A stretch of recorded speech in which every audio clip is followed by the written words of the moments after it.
પર્વતભાઈ. સૌરાષ્ટ્રમાં અગતરાય કરીને એક ગામ છે. ત્યાં પર્વતભાઈ નામે એક ખેડૂત રહેતા હતા. તેઓ શ્રીજી મહારાજના ભક્ત હતા. તેઓ ખાતા પીતા સૂતા બેસતા રાત દિવસ મહારાજનું સ્મરણ કરતા હતા અને મહારાજના નામનો જપ કરતા હતા.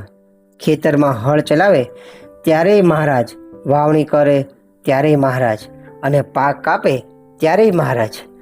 કામ બધું મહારાજનું છે.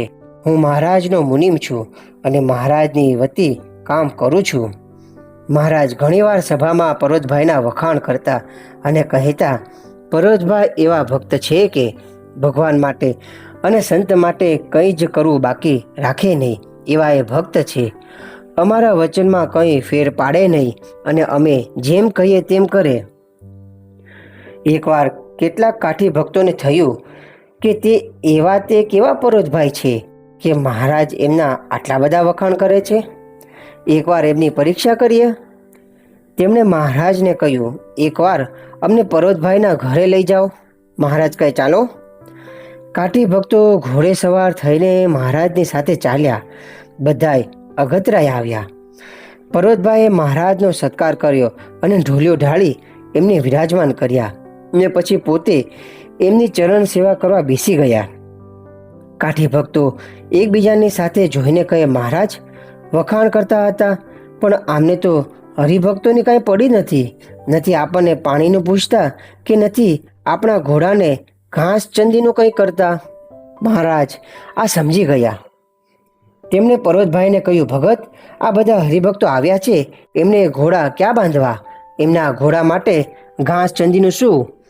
છાશ પાણીથી એમની કંઈ સરભરા કરો. આમ બેસી શું રહ્યા છો? પર્વતભાઈ કહ્યું, મહારાજ, શેઠની હાજરી ન હોય તો નોકર બધું સંભાળે, પણ શેઠ ઘરે આવી જાય પછી નોકરને શી ચિંતા? એમને તો શેઠની આજ્ઞા પ્રમાણે વર્તવાનું. આપ શેઠ, હું નોકર, આ બધું આપનું છે. આપ માલિક છો. શેઠ ઘરે આવી ગયા, બધું શેઠ સંભાળવાનું.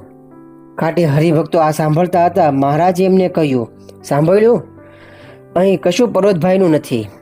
અમારું છે ને તમે અમારા છો, એટલે આ બધું તમારું છે. જેને જે રૂચે તે લે. કાઠી ભક્તો આભા બની ગયા. તેમને ખાતરી થઈ ગઈ કે મહારાજ પર્વતભાઈના વખાણ કરે છે તે અમથા નથી કરતા.